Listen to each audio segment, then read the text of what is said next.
New India बँकेचं नाव आधी होतं Bombay labour bank. Cooperative bank आहे ही.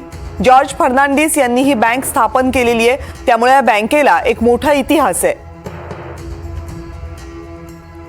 जॉर्ज फर्नांडिस हे कामगार नेते होते. कामगार नेते म्हणून काम करत होते महाराष्ट्रामध्ये सुद्धा. ते एकदा जर्मनीला गेले होते. जर्मनीला त्यांनी कामगारांची एक बँक पाहिली, जी लेबर बँक म्हणून जर्मनीमध्ये ओळखली जात होती. मग भारतामध्ये सुद्धा कामगारांची अशी एक स्वतंत्र बँक असावी असं जॉर्ज फर्नांडिस यांना त्यावेळी वाटलं. मग फर्नांडिस यांना बँक काढण्याची कल्पना सुचली आणि त्यानुसार त्यांनी ही बँक स्थापन केली.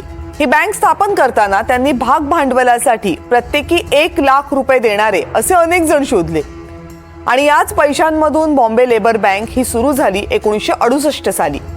फर्नांडिस यांची बँक जेव्हा सुरू झाली त्यावेळेस तिचं नाव होतं बॉम्बे लेबर युनियन बँक. कामगारांसाठी बँक असल्यामुळं आणि मुंबईमध्ये स्थापन करण्यात आली त्याच्यामुळे तिला बॉम्बे लेबर हे नाव देण्यात आलं होतं. गिरणी कामगार आणि गिरणी कामगारांचा लढा हे सर्वच त्या काळी प्रचंड चर्चेमध्ये असणाऱ्या बाबी महाराष्ट्रात आणि विशेषतः मुंबईमध्ये होत्या. आणि मग काही कालावधीनंतर या बँकेचं नामांतर करण्यात आलं. हे नामांतर करत असताना बँकेचं नाव न्यू इंडिया कोऑपरेटिव्ह बँक असं करण्यात आलं.